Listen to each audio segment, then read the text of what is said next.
2차 세계대전 바로 직전의 상황이랑 자꾸 겹쳐져서 보이는데 독일이 히틀러의 이제 정권 아래서 굉장히 크게 경제적으로 발전했거든요. 초반에. 크게 발전하면서 체코슬로바키아를 압박을 해요.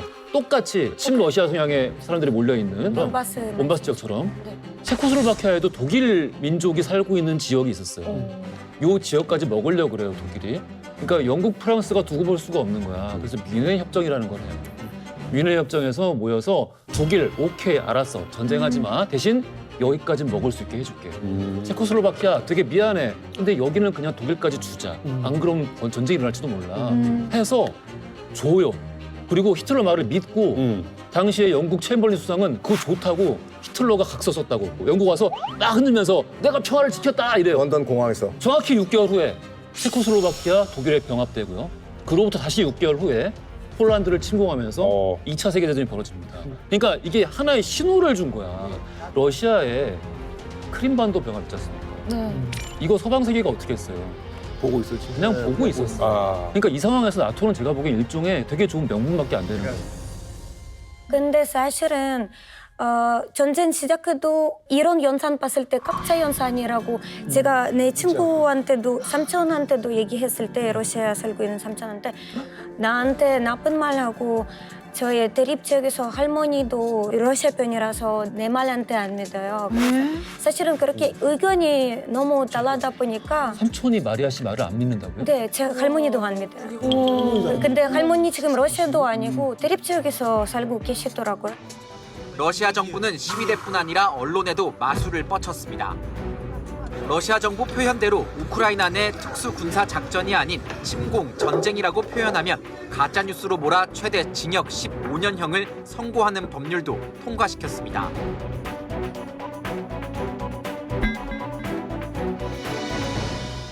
그러니까 이게 제대로 된 언론이나 SNS를 없는구나. 볼 수 없다는 거예요. 그러니까. 거기서 딱 대립 지역에서 그리고 러시아에서 러시아 가짜 뉴스만 볼 수 있어요. 아예 우크라이나 뉴스 볼 수 없기 때문에 아 이거 가짜다. 이거는 우크라이나 사람들이 이렇게 했다. 이렇게 라는 게 북한하고 거의 비슷한 거. 러시아는 그냥 정부가 주는 정보만 믿는 거 나머지는 다 가짜야. 러시아와 우크라이나는 지금 중간중간 회담을 계속 하고 있나요? 협상? 휴전 협상을 3번 했나요? 계속을 하고 있는데 문제는 러시아도 우크라이나가 워낙 결사항전을 하다 보니까 군사적으로 해결이 안 된 상황이고 그렇다고 지금 철수를 할 수도 없는 상황이고 우크라이나 입장에서도 이 전쟁을 마냥 끌고 갈 수도 없는 거고 그렇다고 러시아가 원하는 대로 땅을 잘라주고 주권을 양도할 수도 없는 것이 굉장히 어려운 상황이라 지금 이제 휴전 협상을 하고는 있는데 우크라이나가 상당히 지친 것 같습니다. 그래서 이제 나토 가입 대신에 미국, 러시아, 터키 등이 가입하는 안전보장 조약을 통해서 대체하는 방안도 고려하겠다는 입장으로 선회하고 있는 것 같은데 저 개인적인 생각으로는 과연 그게 올바른 선택인가 하는 생각이 좀 듭니다. 왜냐하면 안전보장 조약은 그냥 조약입니다. 조약이라는 건 언제든지 다 깰 수 있는 거고 지금도 우크라이나가 조약이 있지 않습니까? 과거에 독립할 때 그 조약이 있는데 다 무시해버리잖아요. 그래서 나토에 가입을 하면은 러시아가 앞으로도 다시 우크라이나를 공격할 경우에 모든 나토 회원국이 자동 개입 의무가 생깁니다. 맞아요. 너무나 하늘과 땅 차이기 때문에 좋은 선택은 아니지 않나 하는 걱정이 됩니다. 이 나토가 좀 도와주거나 뭐 이래야 되는 거 아니에요? 나토가 개입하는 순간에 이제 핵 전쟁이 일어나는 거죠. 그러니까 할 수가 없네. 푸틴이 아주 그냥 노골적으로 그냥 전술핵을 사용하겠다라고 얘기를 하니까 나토의 입장에서도 개입하기가 좀 상당히 힘든 것 같고 다만 뭐냐면은 지금 러시아군이 굉장히 고전하고 있거든요. 그러니까 이제 바깥에서 포위를 해가지고 뭐 수도도 끊고 전기도 끊고 해서 아예 고사 작전으로 좀 들어가려고 하는데 쉽지도 않을 것 같거든요. 왜냐하면 지금 보니까 러시아군이 생각보다 그 사상자 수가 많은 것 같아요. 그건 그래요. 그러니까 지금 투입 병력의 3분의 1을 잃었다라는 얘기까지 무기도 없고. 네. 그리고 이게 러시아도 지금 3일 만에 전쟁을 끝나려고 했는데 이게 본의 아니게 길어졌단 말이죠. 그러니까 병참이고 이게 지금 엉망진창이더라고요. 그런 것 같아요. 현실적으로 지금 그 러시아의 그 목줄을 죄는 것은 뭐냐면 세 가지가 있어요. 첫 번째가 뭐냐면 이 해외 금융자산 동결. 그 러시아 같은 경우에는 한 6,400억 달러 정도의 그 외환 보유 규모가 있는데 400억 달러가 이제 영국과 미국 계열의 은행에 다 예치가 된 상태예요. 돈줄 끊겼어요. 그다음에 러시아에서 특히 이제 독일로 들어가는 노르테 스트림이라는 그 천연가스 파이프라인이 있어요. 그거를 이제 막는 건데 이 파이프라인을 막아버리면은 독일뿐만 아니라 이 서유럽은 겨울에 덜덜덜덜덜 떨게 돼요. 그러게요. 설마 너희들이 이건 안 잠그겠지. 노르트 스트림을 독일이 큰맘 먹고 잠궜어요. 그리고 이 마지막 숨통은 뭐냐면 그 석유 수출인데 그 러시아 같은 경우에는 그 전체 수출량의 40%가 이제 그 원유 관련된 제품들이었거든요. 근데 그거를 컨트롤할 수 있는 나라가 누구냐 이제 미국이었어요. 그러니까 미국이 설마 이 수출 금지를 할 것인가? 바이든 대통령이 큰 결단을 내렸어요. We're banning all imports of Russian oil and gas and energy.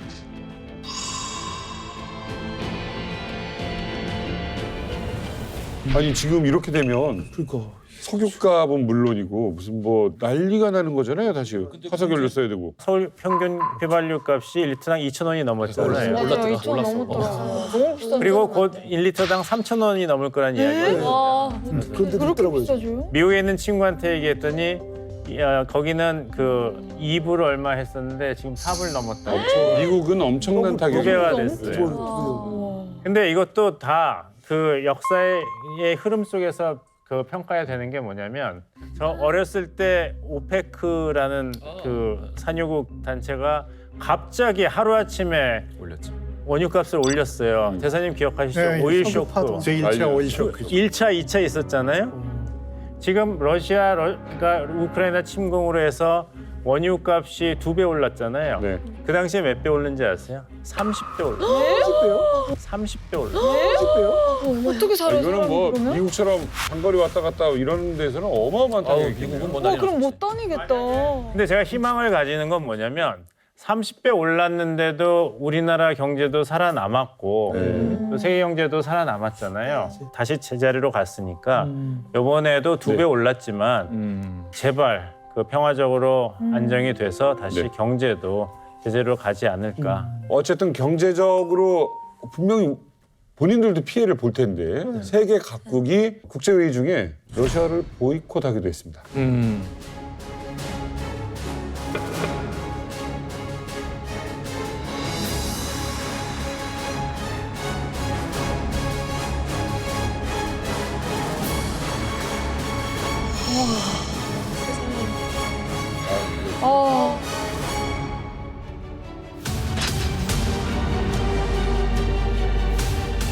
Ми боремося за наші права, свободу та життя.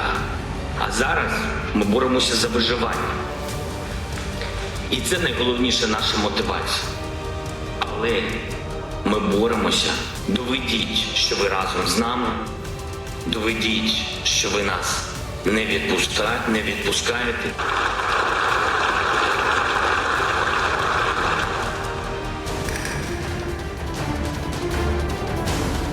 Украинский режим все эти годы проводил курс на агрессивную дерусификацию и принудительную ассимиляцию.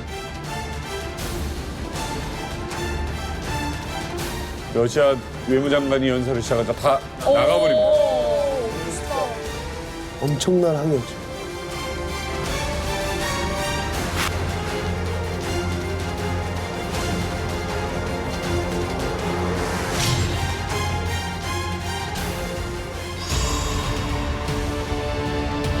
전 세계 곳곳에서 러시아 이 침공을 규탄하는 시위가 열렸죠.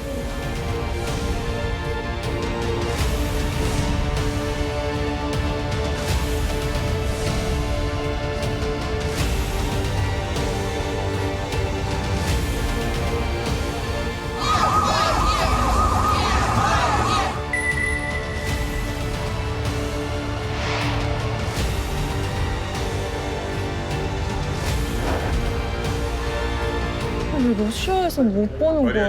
조금 사실은 지금 눈물이 날 것 같은데 왜냐면 사실은 많은 사람들이 우크라이나 응원해주고 너무 감사드리고 싶고 기부도 많이 해주시고 한국 사람들 중에서도 많은 사람들이 네 감사합니다 이렇게 응원해주셔서 너무너무 감동받았고 그리고 저는 우크라이나 사람이지만 지금 한국에서 살고 있고 우크라이나 가서 뭐 이렇게 도와줄 수도 없기 때문에 마음이 굉장히 아프더라고요. 너무 미안하고 너무 죄책감 들고 왜냐면 저는 똑같은 국민인데 지금 다른 나라에서 이렇게 편하게 살고 있잖아요.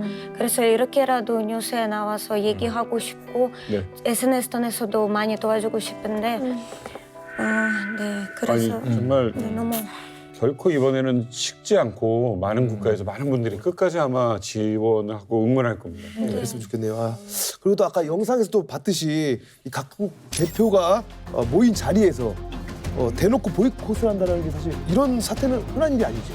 절대로 흔한 일이 아니죠. 물론 유엔에서 어떤 진영 간의 대결이 있을 때 반대 진영이 일괄적으로 우리 국회에서 하듯이 철수를 하는 적은 있지만 이렇게 모조리 전부 다. 참석을 안 하는 건 저도 처음 봤고 원래 이제 외교가에서 웬만하면은 말이 안 되는 소리 하더라도 웬만하면 들어주고 거기에 대해서 비판하고 반박을 하고 그것이 정상인데 우리말에 왜 저 더러운 소리 들으면 귀를 씻는다는 말이 있는데 저건 도저히 못 듣겠다 해서 당을 나갔는데 그만큼 러시아의 우크라이나 침공이 명분이 없고 네. 전 세계적으로 다 고립이 된 상태다라는 증거라고 생각을 합니다. 그런데 또 이 와중에 이 러시아 편을 또 드는 나라도 있잖아요. 이 와중에 지금 있어요? 멀리 있지 않습니다. 가깝게 있습니다. 어디요? 중국이에요, 중국. 중국. 중국 외교부가 입장을 냈는데 시진핑 중국 국가주석이 러시아를 경제적으로 지원하라는 특별 지시를 내렸다고 이 중국 당국 관계자를 인용해 보도했습니다.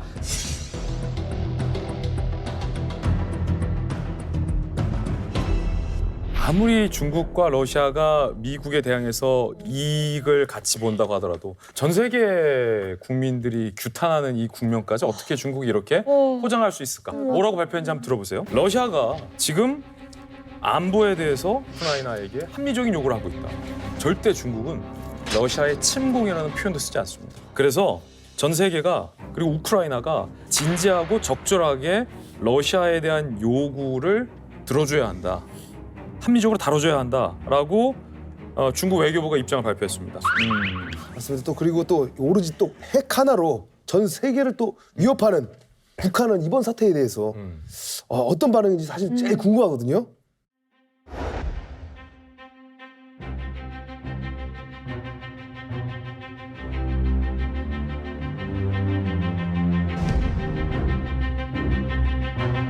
The root cause of the Ukraine crisis totally lies in the hegemonic policy of the United States and the West, which indulge themselves in high-handedness and arbitrariness toward other countries.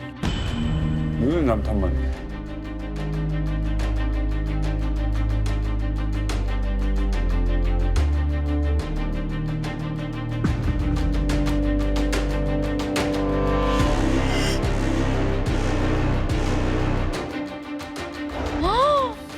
중국도 기권했는데 북한은 반대표를. 그러니까 공통점이 있어. 독재, 장기. 저 나라를 다스리는 지도자의 집권 기간을 보니까 대충 20년에서 30년이에요. 다 이 나라의 특징이 뭐냐면 모든 게 이 나라 다 똑같아요. 다 미국 탓이에요. 근데 북한도 모든 악의 근원은 미국이에요. 그러니까 저 김성 대사는 사실 우리 후배고 제가 잘 아는 후배인데 자기도 말이 안 되는 소리를 하는 걸 알아요. 진짜요? 그러니까 저희들이 유엔이나 제네바 같은 데서 회의할 때 맛이 가질가질 하거든요. 말을 할 때. 그럴 줄 알았어. 기운든 게 다 보여요. 그래도 또 그걸 해야 돼요. 외교관은. 그러니까 생피를 무릅쓰고 하는 건데 진짜 모든 악의 근원은 미국으로부터 출발한다. 여기서부터 나오는 거예요.